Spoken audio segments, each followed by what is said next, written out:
Buen día, saludo a Roberto Recinos y voy a continuar con el tema bloqueo de Bier. Ahora bien, teniendo en cuenta las alteraciones que ya Mirtala les estaba hablando, es necesario recordar de que todas estas complicaciones pueden ser producidas por efectos o pueden ser producidas por reacciones a ciertos estímulos. Pueden ser efectos farmacológicos debido al uso de técnicas poco habituales o mal realizadas, efectos mecánicos, efectos neurológicos y efectos isquémicos. Es necesario entender de que estas respuestas se van a representar ya sea por intoxicación a los anestésicos locales, flebitis u otras complicaciones un poco más complejas como los síndromes compartimentales y los síndromes de reperfusión, que al final van a presentar alteraciones tanto nerviosas, musculares y sistémicas. Ahora bien, es necesario recordar de que todas estas manifestaciones se pueden presentar en todas las etapas del uso del torniquete neumático, desde la exsanguinación hasta el inflado del torniquete, durante el mantenimiento del torniquete y posterior al desinflado del torniquete. Es necesario recordar de que todas esas manifestaciones, por muy mínimas que sean, pueden repercutir en la salud del paciente y presentar complicaciones que van a necesitar un manejo mucho más complejo para poder solventarlas.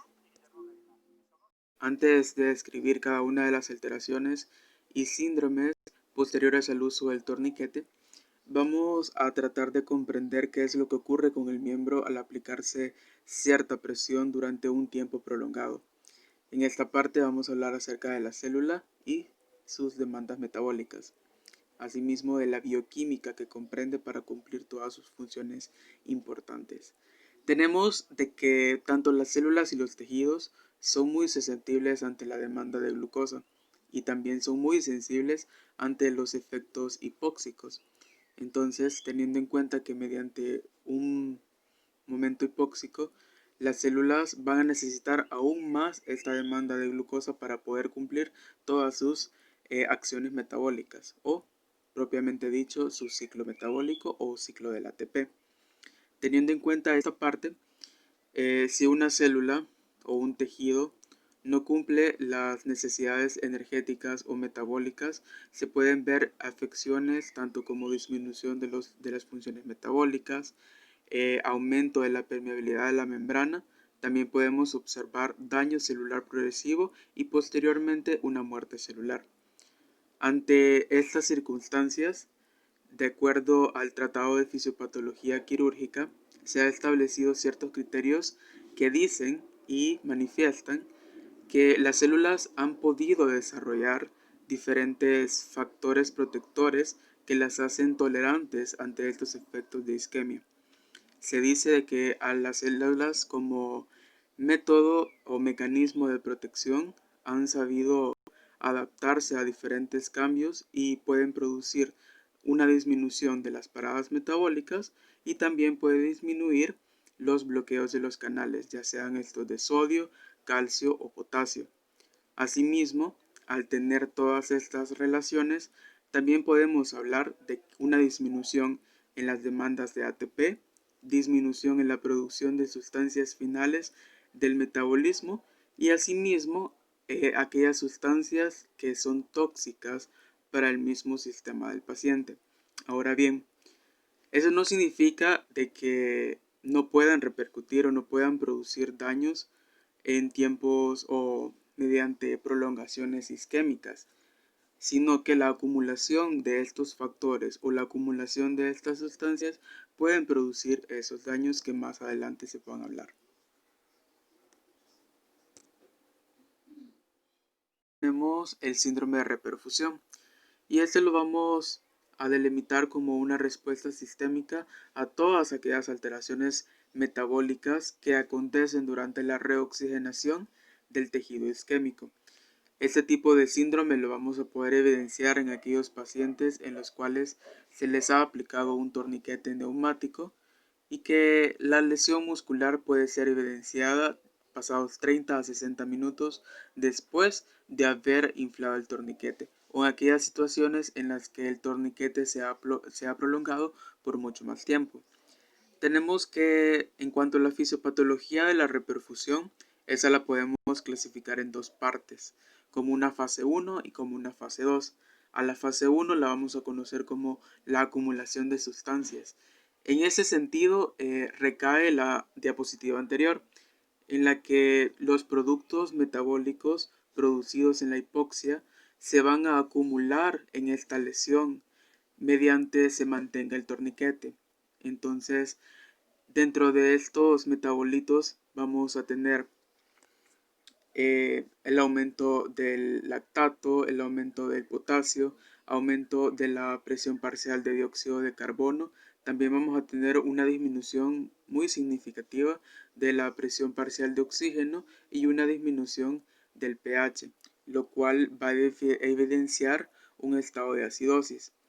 Todas estas sustancias son muy nocivas para el cuerpo, que al momento de que se prolongue o al momento que se presente una reperfusión de la isquemia en un tejido circundante, van a producir de que todos estos metabolitos o todos estos productos de la degradación celular pasen a la circulación sistémica, y es ahí donde comprende la fase 2 de la reperfusión, porque todas esas sustancias tóxicas van a ser arrastradas, y ahí es cuando se van a ver los resultados de acuerdo a estas alteraciones. En cuanto a los efectos sistémicos, tenemos de que el desinflado del torniquete conduce a una disminución de la presión arterial por todos aquellos metabolitos que se han liberado en la circulación sistémica. También vamos a tener una disminución de la resistencia vascular periférica. En cuanto a estos parámetros, se producen tres características muy importantes. Entre estas vamos a tener un aumento transitorio de la concentración de dióxido de carbono, que esta va a estar conjuntamente relacionado con la duración de la isquemia. También tenemos una disminución de la temperatura y una disminución de la presión venosa central de oxígeno. Entre las causas de que si el paciente presenta dolor al momento de la liberación del torniquete, esto puede aumentar significativamente lo que es la frecuencia cardíaca y la presión diastólica y sistólica. Entre los efectos circulatorios cerebrales, también podemos mencionar un aumento del flujo sanguíneo cerebral. Esta afección en particular se debe tener en cuenta en aquellos pacientes que presentan una perfusión intracraneal reducida. En cuanto a otras patologías, podemos presentar una hipercoagulabilidad. Esta va a estar considerada de acuerdo a una alteración en la agregación plaquetaria y por todas aquellas catecolaminas que han sido liberadas mediante, ya sea producido por el dolor de la cirugía o por el dolor producido por el torniquete. Entre otras características, al momento de conjuntar todos los efectos adversos, ya sea por el uso del torniquete o por los efectos sistémicos que hayan producido las sustancias tóxicas, vamos a tener una interacción entre los neutrófilos activados y las moléculas de adhesión superficial que se localizan en el endotelio vascular. Estas van a comenzar una infiltración de leucocitos y van a empezar a expresarse con otras sustancias y expresarse con otros mecanismos celulares, los cuales pueden producir a este nivel lesiones tanto locales como generalizadas. Entre estas podemos mencionar un síndrome de distrés respiratorio agudo, lesiones renales, lesiones cardíacas y otras lesiones que pueden ser muy complicadas para el paciente, incluso pueden llevarlos hasta la muerte. Otras complicaciones podemos mencionar las relacionadas a nivel nervioso y a nivel muscular. Es preciso recomendar que las lesiones a nivel nervioso irán desde la parestesia o la sensación de hormigueo hacia la parálisis. También es preciso mencionar de que las fibras nerviosas van a ser poco vulnerables ante una lesión aguda que se produzca por un torniquete o que se produzca por una Bendesmarch. En el caso del músculo, estas van a ser más susceptibles. También debemos tener en cuenta de que mediante el uso de la venda Smarsh se puede generar una mayor lesión sobre el nervio, porque estos vendas pueden alcanzar presiones de hasta 1000 milímetros de mercurio y eso puede generar una lesión contraproducente para cualquier técnica. En cuanto a estas características, podemos mencionar las lesiones nerviosas en tres aspectos. La neuropraxia, esta básicamente es una lesión del nervio que va a causar entumecimiento temporal o una sensación de cosquilleo sobre el lugar donde se haya aplicado la venda o el torniquete. También tenemos la axonotmesis. Esta, básicamente lo que sucede en ella es que hay una degeneración en las vainas de mielina y del axón, pero la estructura del nervio se mantiene intacta, es decir, de que solo va a cambiar su forma conformacional, pero la estructura del nervio no se va a ver afectada. A lo mucho puede producir una lesión significativa que no va a tener una repercusión a largo plazo. También tenemos la neurogmesis, que esta es una degeneración de las fibras completas nerviosas, pero aún conservan las vainas de mielina, entonces se puede regenerar al cabo de los días. Según la literatura, se menciona que las fibras musculares o los componentes del nervio se pueden regenerar 1 milímetro por día, y esto conforme pasa el tiempo se pueden ir recuperando las funciones. En cuanto a las complicaciones musculares, tenemos de que estas se van a ver relacionadas con la isquemia y la deformación mecánica que se haya producido sobre el tejido, resultando de esta forma en la acumulación de tantos peróxidos de hidrógeno y la liberación del potasio, generando así diferentes complicaciones, tanto del músculo esquelético, miocárdicas, renales y pulmonares. Entre otras alteraciones podemos mencionar el síndrome compartimental, y ese lo podemos describir como una afección en la cual se aumenta la presión en un espacio anatómico, limitado por diferentes estructuras. Entre estas podemos mencionar la piel, el tejido graso, el músculo, el tabique facial, el hueso, arterias, venas y nervios. Teniendo en cuenta todas estas características anatómicas, podemos describir aquellos factores que son precisos para desarrollar este síndrome compartimental. Entre ellos podemos mencionar la duración del aumento de la presión, el uso prolongado del torniquete, una tasa metabólica de los tejidos cuando hay una acumulación de metabolitos producidos por la exposición al torniquete, cuando hay un tono vascular excesivo o la contracción del vaso se ha visto aumentada, y cuando sea la presencia de una presión sanguínea local, que va a ser referente también al uso de los vendajes y yesos compresivos. Ahora bien, teniendo en cuenta estas características, también podemos nombrar otras, y es de acuerdo a la presión necesaria para catalogar o para realizar un diagnóstico de síndrome compartimental. Según la literatura, se dice de que el interior del compartimento muscular tiene una presión aproximada de 6 milímetros de mercurio.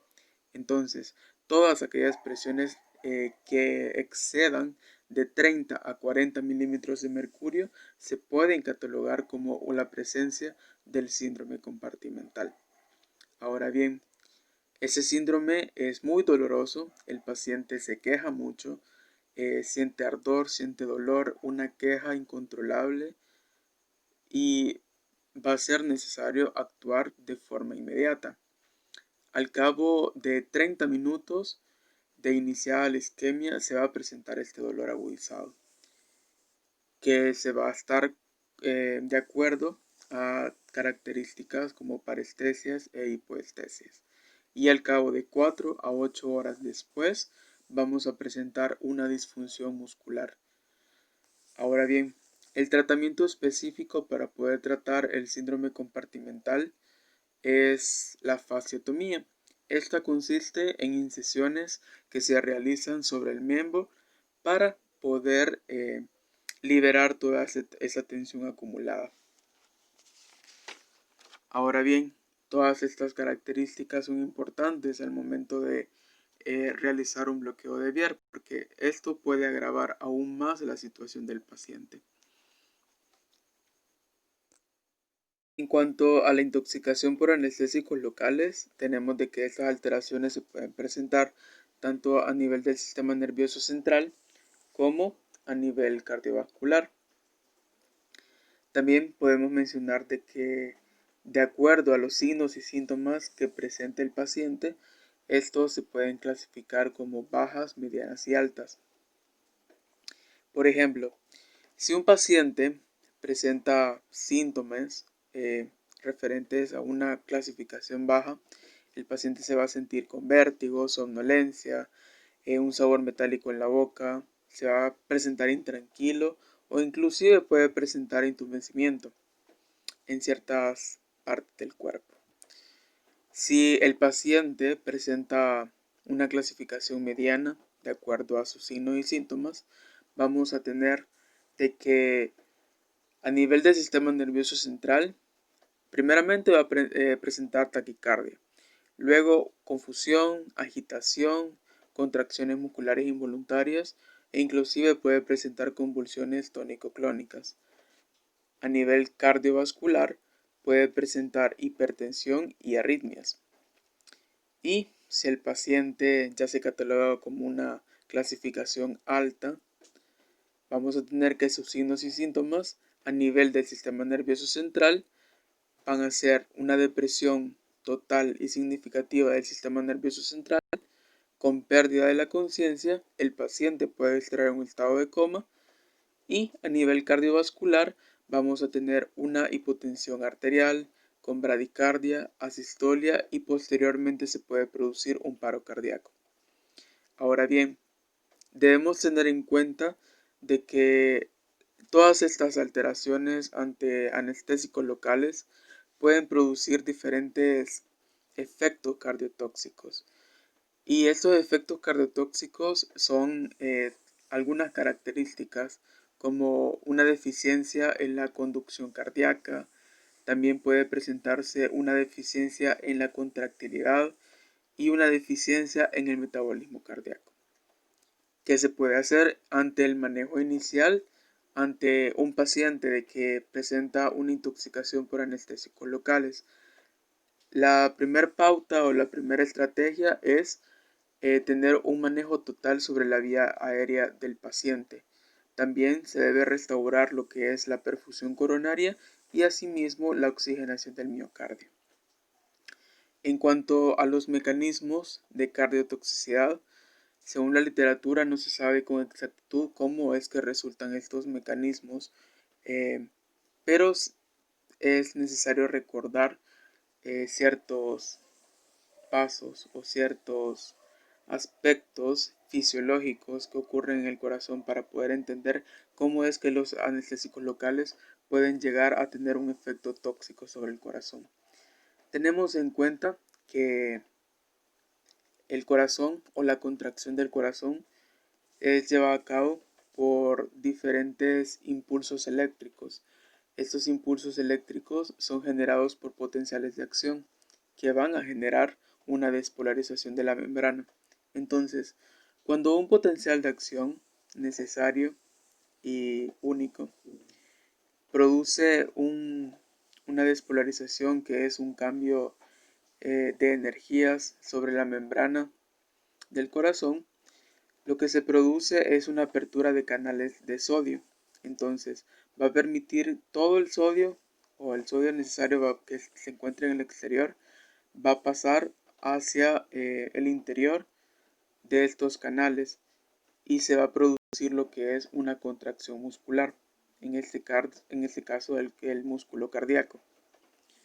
Lo que sucede con los anestésicos locales es de que la mayoría de estos son altamente lipofílicos, no ionizados.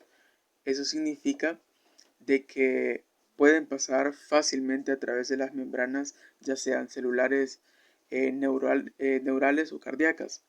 Entonces lo que van a producir es un cierre parcial de los canales de sodio, impidiendo que haya una buena propagación de los potenciales de acción, y esto va a impedir que haya una buena conducción cardíaca, una buena contractilidad y un buen mecanismo de metabolismo cardíaco.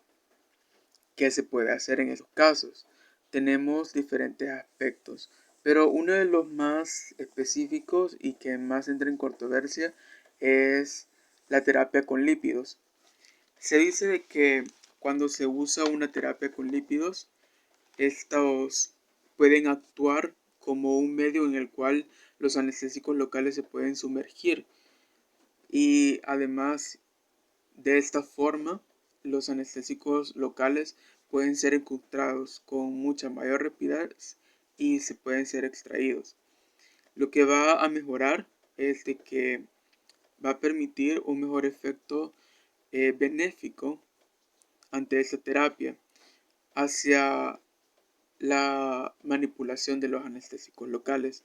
También tenemos de que al administrar una emulsión de lípidos, estos crean como una fase grasa en el plasma, y el coeficiente de partición de los anestésicos locales se va a incrementar, ya que es por la misma característica lipofílica. Eso significa de que va a tener una mayor susceptibilidad a atraerse hacia los lípidos. Dentro de los principales usos de lípidos que se encuentran en el mercado, tenemos el intralipid al 20% y el medialipid al 20% también. De acuerdo a las características,